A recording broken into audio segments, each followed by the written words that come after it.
It's one thing to have natural hair. It's another thing to kugerwa zudix.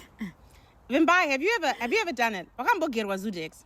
I just woke up, went to the local barber shop, and the guys were like, don't cut her hair, because it was like a nice afro. And then I just chopped it off, and I just felt Did you shave it? The first time you did that, did you get a buzz cut? Like waka gerwa zudix chayu. Okay, it wasn't Zudex, but I had like a fade in the sides, and I just felt I can't explain the power, the feeling that I had after the hair had been chopped off, and I was like, wow, I'm a badass.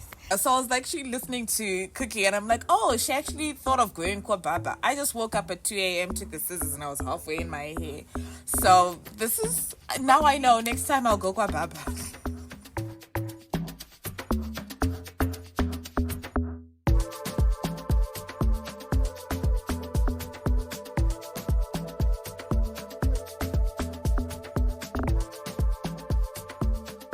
Three, 2, 1.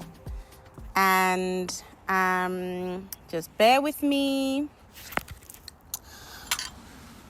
Welcome back to Extraordinary Conversations with Us Chenai, the podcast where we sit down with incredible people, often of Zimbabwean descent, to talk about real life, the parts that don't fit neatly on LinkedIn, on TikTok. This episode is for anyone who's ever wanted to run away to the airport. Today's guest is somebody you might already follow on TikTok, or maybe your niece does. She's effortlessly stylish at 30,000 feet. Yes, that's right, because Cookie Tatenda is a Zimbabwean travel content creator and flight attendant, or as the pros say, cabin crew with Virgin Atlantic. I actually said to Cookie, do you say stewardess, flight attendant, air hostess? And she corrected me and said it's cabin crew. She's built a community of thousands online, giving us an inside look into life in the skies, solo adventures, and the weird, wonderful world of international travel. So 1 minute she's in Tokyo, the next she's in Lagos. I don't even know if she's been to Tokyo. I just said that because ChatGPT wrote the intro for me. But what I really love about Cookie is that beneath the glam, she's grounded. She's a real person. She's honest. She's open about life. So welcome to the podcast, Cookie. Thank you for having me, guys. But firstly, I just want to apologize to the host for arriving late. Only because I feel like it's actually really bad manners to make people wait for you. It's actually really terrible. Because when it comes to work, I will never ever be late for work. So why am I late to things that people invite me to? So apologies to host and co-hosts. We're not mad at you, Cookie. We're actually wait, Vimbai is correcting. Is it because you're actually mad? No, I'm not. I wasn't going to say we're upset. I mean, it's okay. I'm usually late too. Like, I'm always running late. I'm chasing time. No one at Ask Chenai is ever late. Not Ask Chenai is ever late. Chenai, are you ever late? No, Vimbai and I work in the same business. Urukanganisa brand. Chenai's never late. I'm there on time. Sorry, Chenai. I haven't learned that much yet. It's hard. Chenai, I haven't learned that much yet. Well, I was actually glad that you were late because it's an audio podcast. You guys can't tell, but we're sitting in the garden. We're trying to channel rich auntie supreme soft life vibes. We're using my tea set, and I actually baked scones. And it was because I ran downstairs and I was like, I'm having a visitor. Guys, I'm a 75-year-old trapped in the body of a 41-year-old. So when I'm having visitors, do you know manya to receive them? So I brought out my nice tea set, and then I was like, wait a minute, I have nothing to offer her except these old biscuits. So she was late, so I quickly threw some scones in the oven, although they're a bit overcooked. It's also the Zimba in you, hey. It's also the Zimbo in me. It's the Zimbabwean in me. It's the Zimbabwean. No, we feed. I take pride in our feeding habits. We feed, and I take pride. I was like, I'm getting a real visitor. Oh. She can't just get these nasty biscuits. So these are home-baked scones. It's a shame they can't see this because I have to appreciate the table and the layout. It looks amazing. Like, the aesthetics are aesthetic in, and I really love it. Chenny really went out of her way to set up today, and I feel it.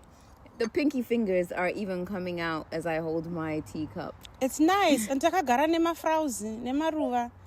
Takagara nema ruva. It's nice. Do you know, guys, all my life, it's like I just want to channel in everything that I do, soft life vibes. Tonight, you know, I have a rose now that I'm trying to take care of. I'm praying it doesn't die because I have to send Chenai pictures and be like, I also have a flower. Very nice. OMG. Very nice. But enough about us. Cookie, we always start the podcast with a question that is intended to give people a sense of your vibe. So I want you to imagine you're stepping onto a massive stage and there are thousands of people in the crowd screaming, Cookie, Cookie, you're here. But before you walk out, a hype song has to play.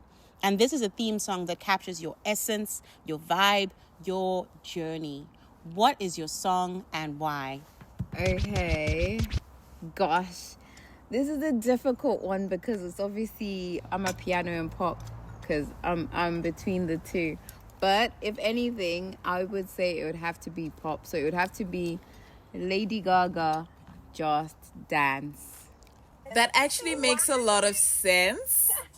And it suits you, Cookie, like that particular song. Yeah, it does, doesn't it? Why is it your theme song?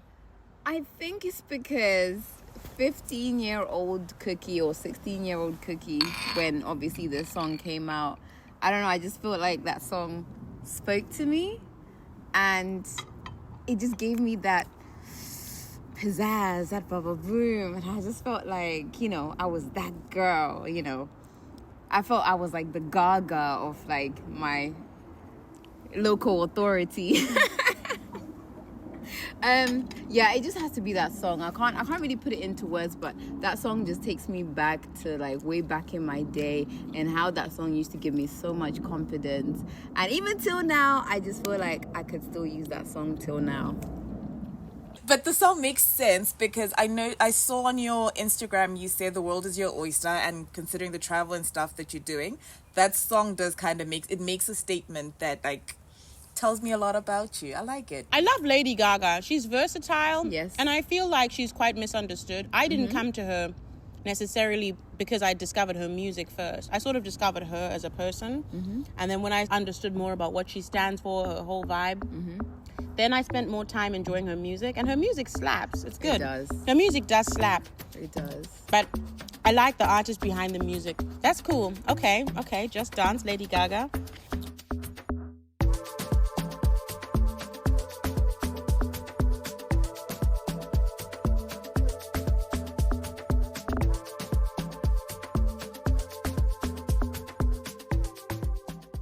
And you also have like a really cool style, just like Lady Gaga. You have always had a style that's so, you know, you stand out. You're not one of those people who blends in the background. You have been embracing having, you know, a shaved head or really short hair. Before, I mean, did you do it before or after Amber Rose? Ooh, when did Amber Rose come on the scene? Because I went short around 2015 or 2014. That's when I did my big chop. So maybe it may have been after her, but she wasn't the inspo. There's actually a story behind why I chopped my hair off. It wasn't for fashion purposes. Tell us. Okay, so the reason I chopped my hair off initially was because growing up, I was always this girl who was always like, I was so scared to show like my nappy hair. Can you say that? Yeah. Yeah, you can say it. Yeah, I was so scared to show like my nappy hair. I always wanted like straight hair because I came to England when I was like really young. So I always like identified, you know, as like a straight haired babe, like, you know, babe with long hair. You would have weaves. Yeah, weaves and all that type of jazz. So being natural and just having your natural hair out was very daunting to me. And I just thought, I didn't like it. So I remember I was actually in South Africa at the time I chopped my hair off, but it was a feeling I had been having for like maybe a few months. And we went to South Africa. The weather was nice. I woke up one day, the skies were blue, the sun was out. And then I was just like, I think today's the day I'm going to chop my hair off. And it was more of like a liberation thing for me to chop off my hair because I was like, I don't need this hair. Hair doesn't define me. Let me bring the confidence in by chopping off my hair. And literally, I just woke up, went to the local barber shop. Even the guy was like, "Are you sure you want to chop your hair off?" And I was like, "Yeah." And the guys in the barber shop, it was in the ghetto. It was like in Cosmo City. And the guys were like, "Don't cut her hair, don't cut her hair," because it was like a nice afro. And then I just chopped it off, and I just felt did you shave it the first time you did that? Did you get a buzz cut like waka gerwa zudex chayo? Okay, it wasn't Zudex, but I had like a fade in the sides. Like, see the fade that I have right now? It was like the sides were faded, and literally, yeah, exactly the same hairstyle was the first cut I had. And I just felt, I can't explain the power that, I can't explain like the feeling that I had after the hair had been chopped off. And I was like, wow, I'm a badass. And I looked at myself in the mirror and I was like, wow, this is me. And I remember putting the picture on my Instagram. There's actually, the picture is still there on Instagram. It's a video actually of me getting the hair shaved off and doing this funny little giggle. And then another picture of me with an actual haircut after, and everyone was just like, wow, you look phenomenal, wow. Yeah. And it suits you. It's your signature look. It's funny, now it's my signature look, but back then when I did it, it was more of like a confidence thing, because I used to be so scared of having natural hair. And then I was just like, I've got nothing to lose, let me just cut this hair and just see what happens. But there are different stages. It's one thing to have natural hair, it's another thing to kugerwa zudex. Vimbai, have you ever done it? Wakambo gerwa zudex. So I was like, she listening to Cookie, and I'm like, oh, she actually thought of going kwa baba. I just woke up at 2 a.m., took the scissors, and I was halfway in my hair. So this is, now I know, next time I'll go kwa baba. When did you? Now I know, next time I'll go kwa baba. When did you do it, Vimbai? When did you do it? So I do it quite often. So if you piss me off, like, it takes a lot to really piss me off. But it gets to like a point where I'm like, you know what? I'm done. I'm removing everything on me. Everything feels heavy. And I just like chop it off. So probably like I think the last time was like 2 years ago. Oh my gosh. Yeah. 2 years back. Yeah. Wow, it's grown back really quick. Yeah. Now it has more of a better life than before. And Chenai can attest to that. No, I love your hair. I think it's cool. It's pretty. I had locks for like 15 years. Sorry, I'm lying. I had locks. No, these are braids. So I had locks for about 10 years, and then I did a big chop, but then it was a slow big chop where I first cut them short and I sort of shaved the sides, and then I did it shorter and shorter. But the first time I ever just shaved my head off properly, it was 2 years ago. And by coincidence, it was around the same time when my mom had cancer and she was going through chemo. So everybody thought I was doing it in solidarity. And I love my mom. I really love her. But I actually just wanted a new hairstyle. And I did it when I had a friend. You know how sometimes you need a friend who just hypes you up? If you're going to try something new, if you're going to try something brave, you don't want to have one of those friends who's like, Chenai. You just want someone who's going to be your hype woman and be like, I'm going to embrace this with you. And I had one of my closest friends who was visiting me. She's not a Zimbabwean, but she's also African. She lives in Texas. And I said, I'm doing it. I went to the salon. I just said to the guy, do it. And I wasn't sure how it would turn out because I used one of those TikTok filters. No, I used an Instagram filter, like the filter that says, how would you look if you were bald? And it was so ugly. It was so ugly. But then I was like, I wear wigs too. So I was like, the worst thing that can happen is then I'll just wear a wig for a few months until the hair grows back. But I did it and I felt so in my element. My favorite thing about, and I'm actually really wanting to shave my head again now. My favorite thing is standing under the shower. Yeah. Yes. And it's just hitting your little bald head. Hitting your bald head. Yeah. No, I agree. Like, I just couldn't have hair to have power over me. I was like, I'm bigger than hair. Like, why should I let hair determine my confidence? And it was just like, a confidence test. But do you know that there are a lot of people who think that hair is actually also quite...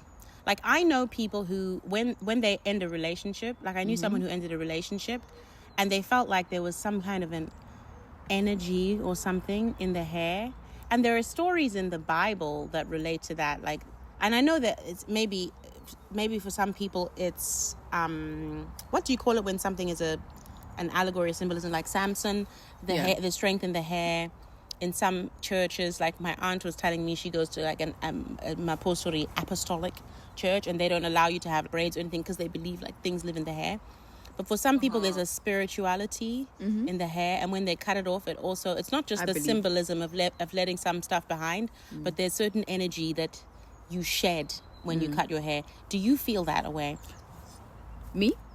Yeah. Definitely. 101%. Like, I feel like that's why I don't let people like just touch my hair or touch my head, because I feel like your hair can have superpowers in it. And I actually don't even touch people's hair because I feel like your head has superpowers. And I feel like sometimes when you're going through something and it's past and then you shave your head off, it just lets go of whatever you were dealing with. It's a weird analogy. I don't know if it's true or it's not, but that's just how I view things. Yeah. Your superpower is actually in your hair. Have you ever heard that, Vimbai? So funny enough, a couple of days ago, somebody said to me, I explained to them how, so this might be TMI, but normally I prefer like straight lines and like very orderly things. And for some reason, the last couple of years, I've just wanted things to happen the way they will happen. And I've let my hair grow like that. So even my locks now, they're just the way, they're not natural, they're naturally parted. And this guy said to me, that's just your subconscious way of coming, like letting itself out and get out of that structured way of living and just, you know, expressing your hair through what you're actually going through. So it makes a lot of sense. It's really interesting that you said you don't touch people's heads. Yeah. You never, unless, is it people, you touch people's heads if you're close to them? Obviously, like maybe when you have a lover, you know. I can understand not touching just like random people's heads, but do you touch people you're close to's heads? Rarely, no. Unless if I'm having to do someone's hair, but no, rarely. Like right now, I'm so tempted to touch like the little side hairs, and I'm just like, but I just can't just randomly touch someone's hair because that's like their crown, that's their superpower. Well, we are black women, so I think we also like sometimes we get fed up of people trying to touch our hair, but and we could have a whole podcast on that, but that is not what this is about. No. The most interesting conversations come when you go down a rabbit hole. Yeah, they actually do.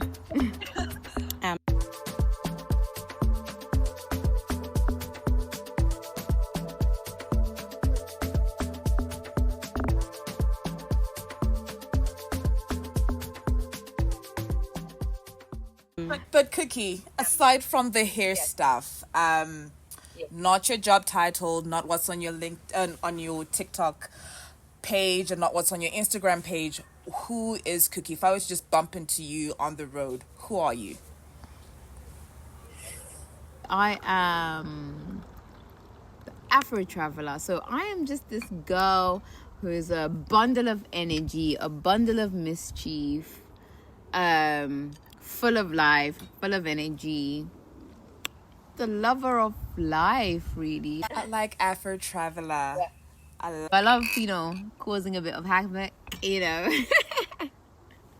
I mean, we already figured that you were a bundle of mischief, considering how much you've gone off tangent onto your own thing that most people would not go for. Super, super cool. Yeah. And you mentioned you came to the UK when you were still young, yeah? How old were you?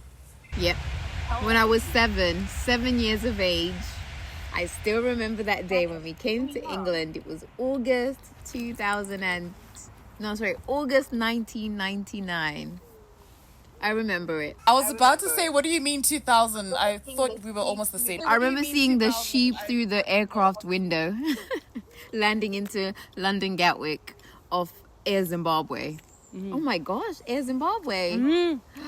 Yeah. It was so long ago, Air Zim used to still fly to the UK. And I'm sure tickets there, because we still had like my first plane ticket to England, like in my mum's hoarded stuff.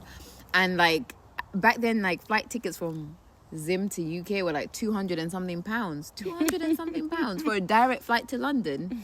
That's better than Jet2 holidays. But I wonder what it's worth in today's money with inflation. But wow. Is that when you fell in love with traveling? Like that particular trip? Do you know what? It's funny you say that because I think so. Because I think I had an obsession with airplanes.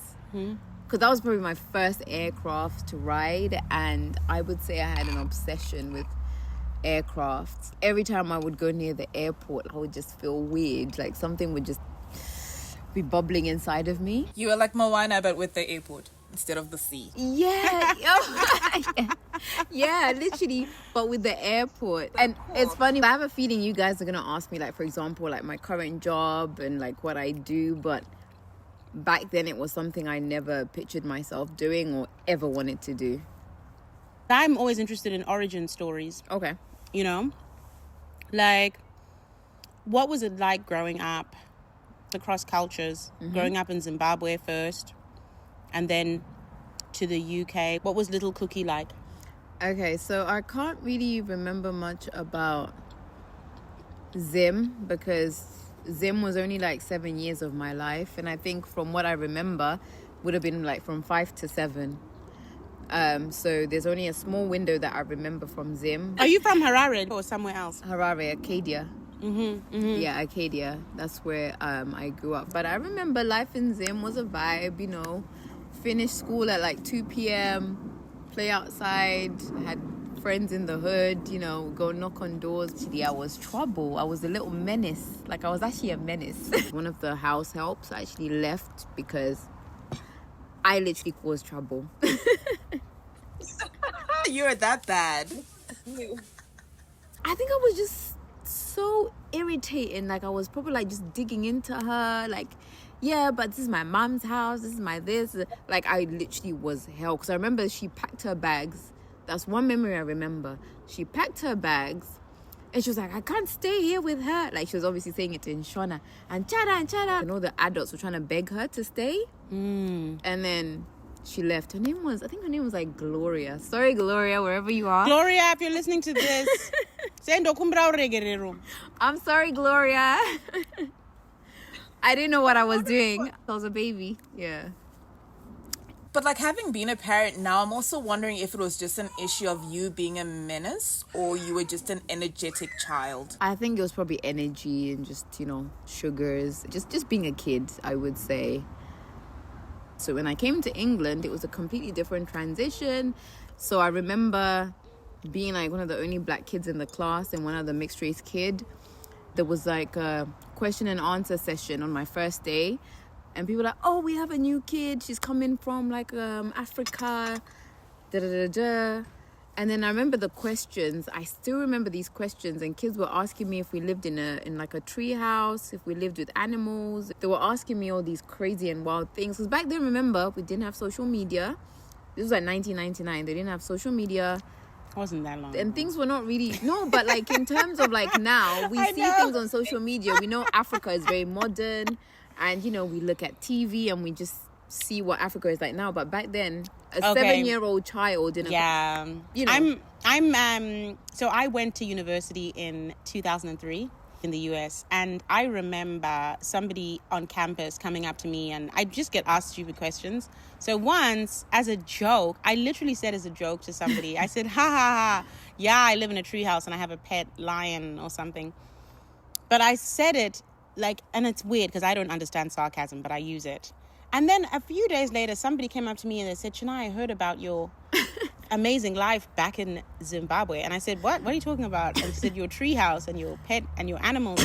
I said, well, who told you that? And then she was like, so-and-so told you. Come to realize the person I had been joking with, and literally we were laughing about different things. I was laughing, saying how silly some people actually believe this. And she was laughing, thinking, wow, this girl has a lion. And to think the way I hate cats. Can you imagine? And she actually believed you had a lion. She believed it and believed it. To me, look, there wasn't social media, but to me it doesn't feel that long ago, does it? But you don't know what you don't know. I suppose I can't begrudge people. There are things I don't know about people from, I don't know. Vimbai, you lived in Papua New Guinea. I don't know anything about it there.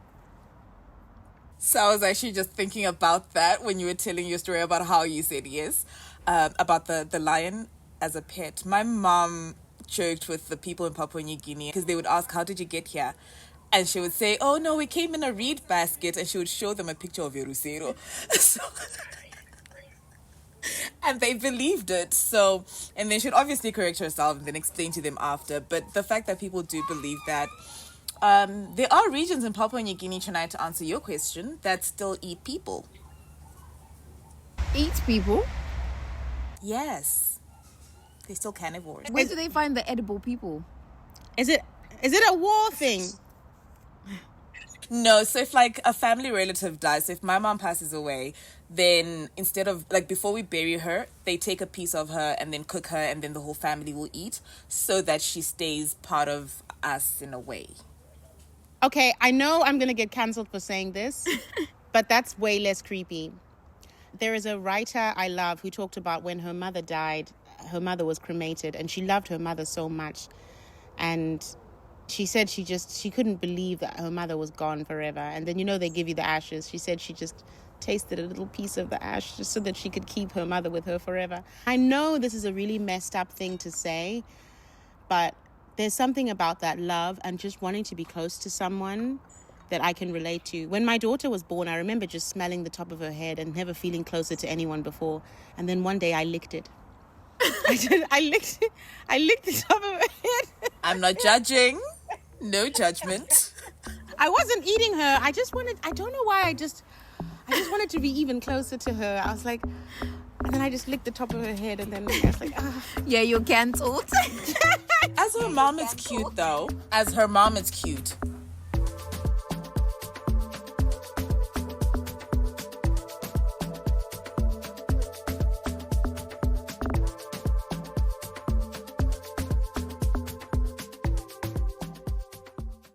You're listening to Extraordinary Conversations with Ask Chenai. But have you actually asked Chenai yet? Are you drowning in admin?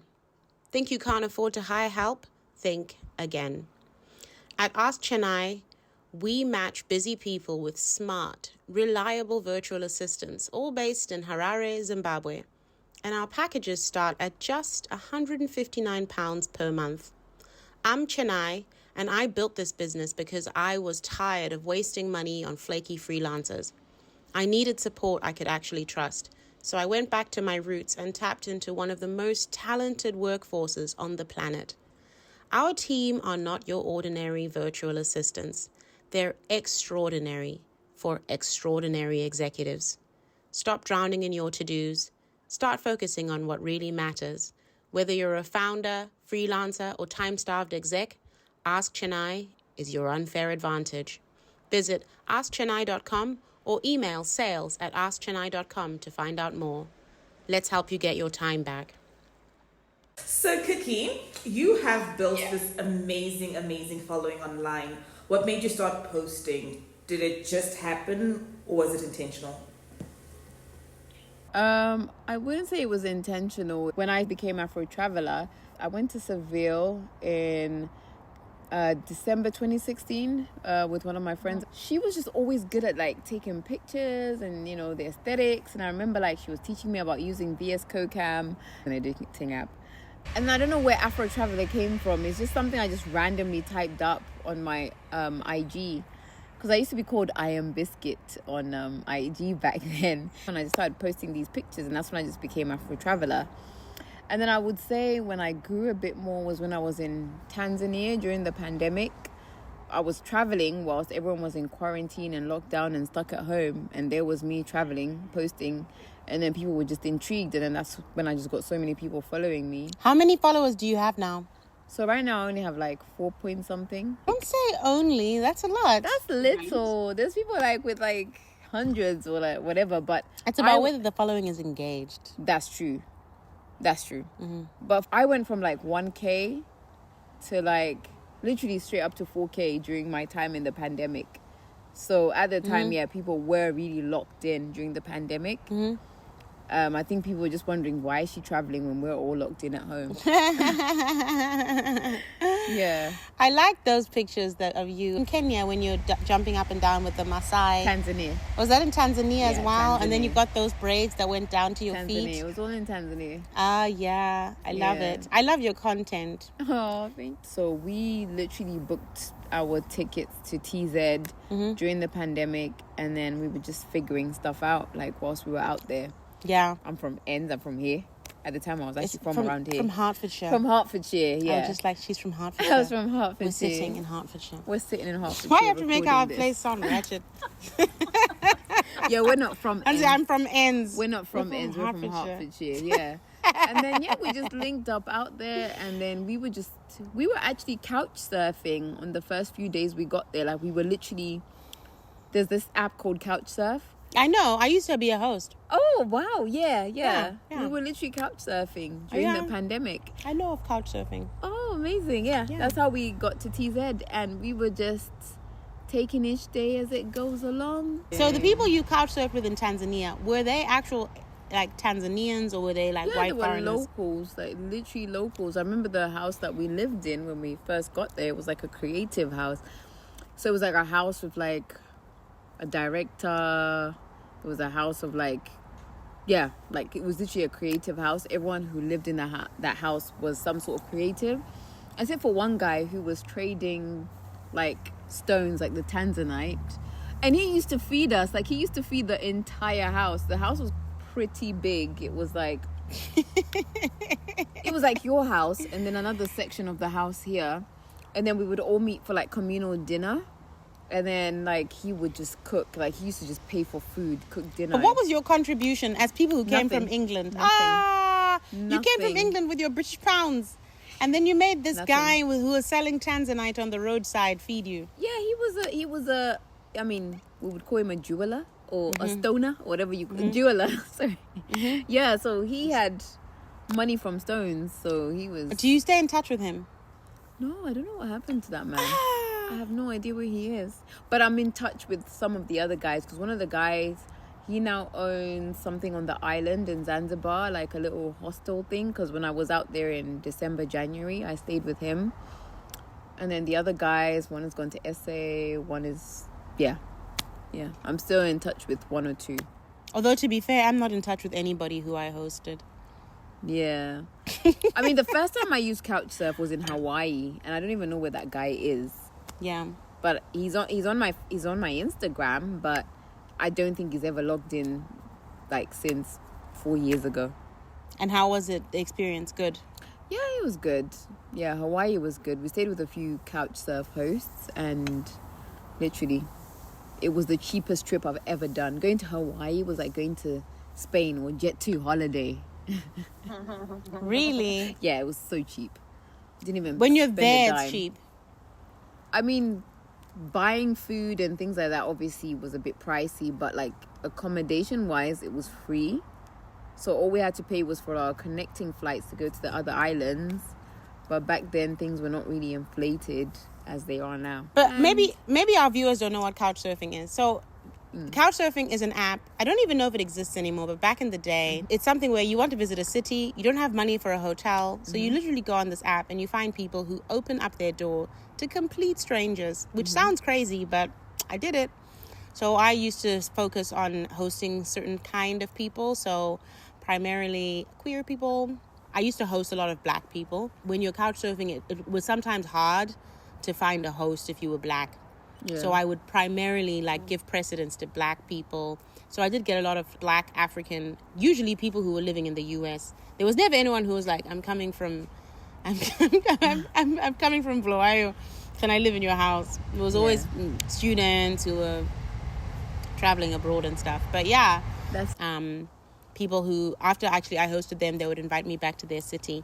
So I went to Munich to visit somebody who had hosted me. And the nice thing is that when you stay with someone who you're couch surfing with, you can find people who have similar interests and can show you the city through the lens that you care about. So in my case, that was a lens I cared about in my 20s. And my host was really good to me. And she was cool. She took me to this bar in Munich that you could only get in if you had a key. Oh, wow. Yeah.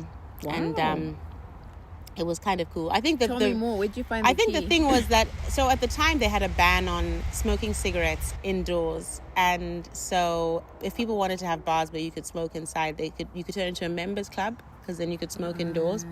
So then in this particular bar, you could get in if you had a key, and then you weren't subject to the bars of other people. So a lot of people in the neighborhood would have a key. So she was like, just come, we're going to go here. It was cool. We saw lots of other things, but the most fascinating thing was that there was this neighborhood. And this bar was like massive. There were lots of people in there. And we got in with a key.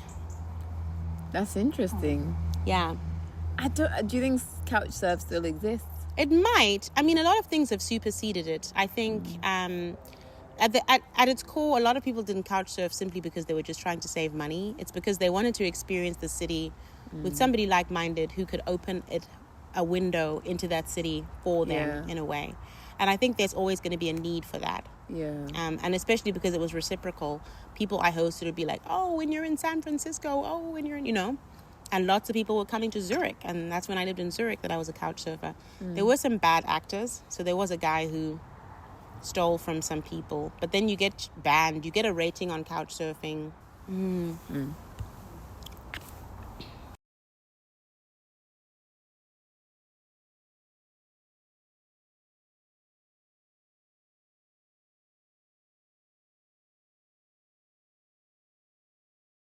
And are you like a relationships on the go kind of girl?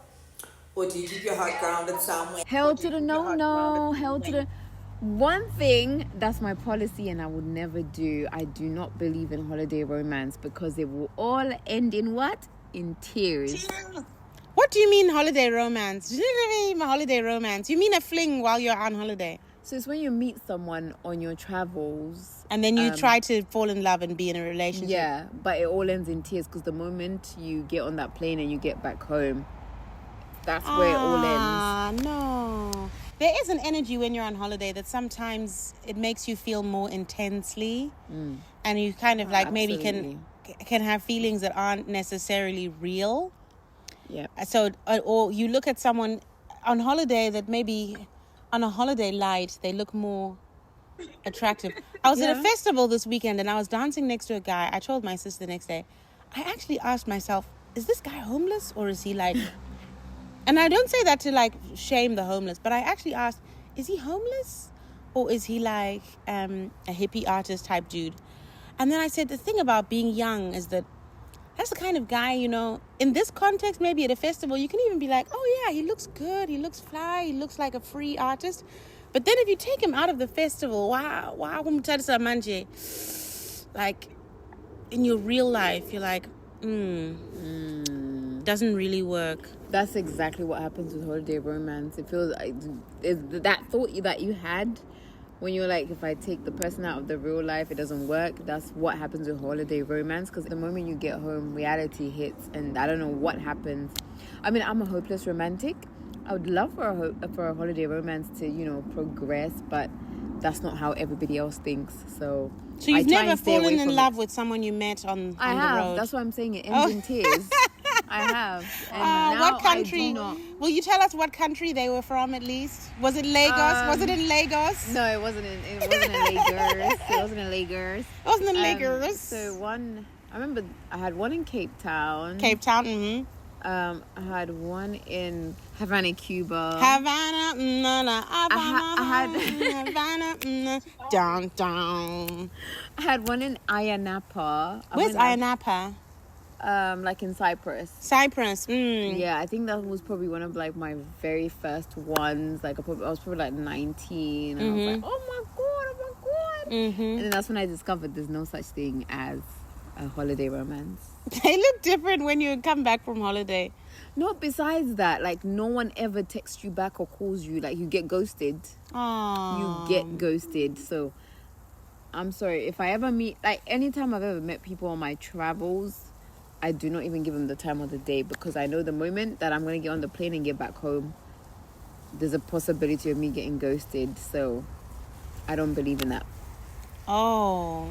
Yeah. I personally wouldn't, but people out there are not raised well, so... Have you watched 50 First Dates? Yes. There's some guys who live in like places that have a lot of tourists that prey on women who like travel to places because they know they prey on traveling people. So they just constantly have relationships with people who are traveling there. Yeah. And I'm not saying it's the same as like not sex tourism, but like people who actually just like have a lifestyle where they know there's a constant stream of happy-go-lucky, free people who are on holiday, more open-minded. I saw that a lot when I was in TZ. Especially in Zanzibar. There was a lot of people because it was an island where so many tourists would come in. So there was a lot of like people just preying on the tourists. But those relationships actually lasted because I know a few that till this day they lasted. Yeah. They were looking for their visa out of the country. So I'm sorry to say they actually were. So those lasted. But were they actually age appropriate? Because a lot of the ones we see on the interwebs, it was a mixture. They're very questionable ages. It was a mixture, non-age appropriate. So you would see like a 27-year-old guy dating like a 45-year-old lady type of vibe. 27 and 45 Pamwenu Tambika. The ones I've seen are like 25 and 75. And I'm like, I'm appropriate. No, still that's not appropriate. 27 and 45. That's not appropriate. I've seen it in real life and true love. I've seen people who were actually in love and had that age gap. That means when you were 20, that person was born. It doesn't matter. I've seen it. They're too adult. It's not so bad. And I've seen it go both ways. It's giving visa. Lots of men who are 45 date 27-year-old women. I think there are a lot of men who like older women. 27 and 45 is... It's a big gap, but it's not like what I'm saying I saw on the internet. I saw Chimwechibuya, so... I think I saw that one too. I saw that video too. You saw the video too. Vimbai, do you do holiday romance? Back in my day, I would have said no, but I don't know. There's this freak who's just been born, and she's like, hey, you know what? Let's see what the world gives us. Plus, I'm manifesting a Polynesian man. So, that's all I'm saying. I guess holiday romance is on my cards.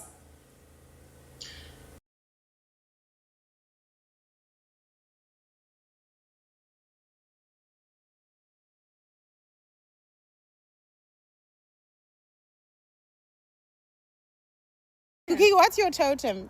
Vimbai is obsessed with totems. I'm a zebra. I'm very totemized. Like, I'm very big on totem. Yeah. Manje, kandare vaskana. I'm thinking, you're the ones that bath. Likes looking good. Yes, we sure do. Is that what people say about your totem? Yeah. Okay. Yeah. Okay. That's very interesting. And we're beautiful because we are stripy animals on a blank canvas.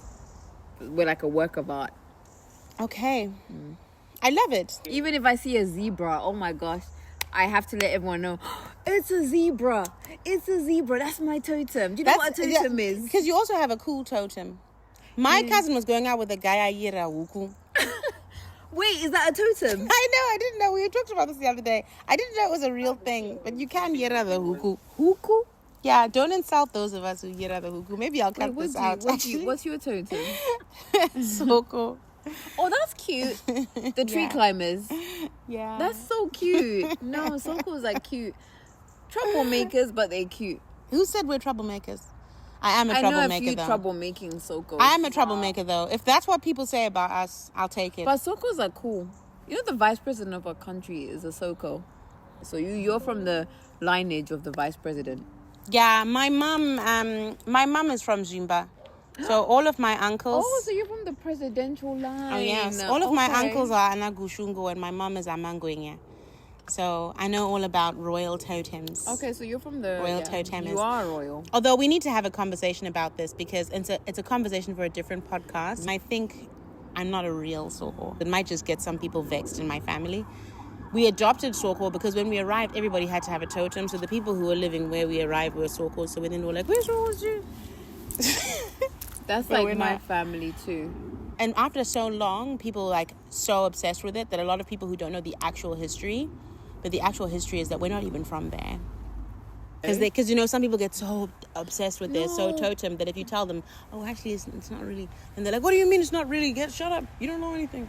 No, trust me. I think it's okay because I can resonate because my grandma was telling me that she thinks we came from Durban, and she was like, when we got to Zim, during the time the SDA people, you know, the church SDA, when they were setting up like churches around Africa, early 1900s, they traveled into Zimbabwe. So my great grandfather apparently just settled in Zim, and then that's how we picked this totem or whatever, or I don't know, but yeah, that's what my grandma says. It is very cool. It is a very cool totem. Yeah, so I think you're right in what you're saying, because a lot of people in Zimbabwe, they're actually immigrants. I actually have one really close family friend from Mozambique, and even till now they have roots to Mozambique. So a lot of people from Mozambique, Malawi, those people come and they don't necessarily have a totem, because people are so obsessed with totems. Then you just pick one or something, and then you're like, because otherwise people are so obsessed. How can you not know? I'm like, wow, they are. I saw on Reddit the other day someone talking about how they were like, I don't have a totem. Someone was like, just use your grandmother's totem. There must be someone you can just take. No, I think people were picking totems when they landed in Zimbabwe. Yeah, like this, my close family friend, her granddad and her grandma are both from Mozambique, and they literally walked into Zimbabwe. So they just had to pick a totem. They just picked a totem. So technically she doesn't have roots, so they just had to pick a totem, but she's just resonated with what her grandparents chose. There you go. Yeah. That's good. So embrace it. Don't feel like, oh, my family are gonna... No, embrace it. Thank you. I will embrace it. Because if you did that ancestry, it will probably tell you're from Egypt and whatever. I did. I've done 23andMe. I'm not from Egypt. But I am a quarter from East Africa. My 23andMe actually confirmed it. I love that. Yeah, I did 23andMe. I love that.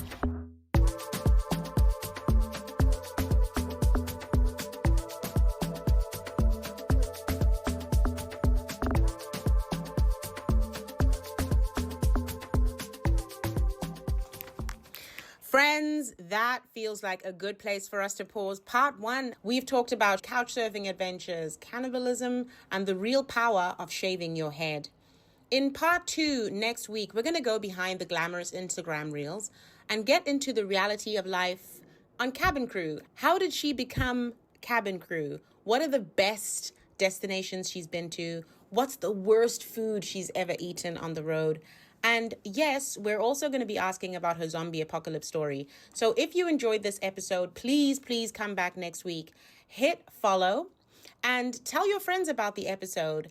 We are available on Spotify, Apple Podcasts, YouTube, and all the places where you watch your podcasts. If you like this episode, share it with your friends. Share it with anybody you know who loves podcasts.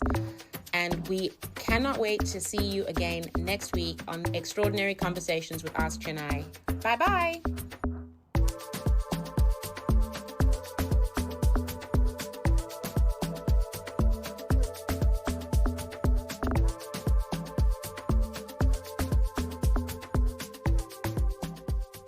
You're listening to Extraordinary Conversations with Ask Chenai. But have you actually asked Chenai yet? Are you drowning in admin? Think you can't afford to hire help? Think again. At Ask Chenai, we match busy people with smart, reliable virtual assistants, all based in Harare, Zimbabwe. And our packages start at just £159 per month. I'm Chenai, and I built this business because I was tired of wasting money on flaky freelancers.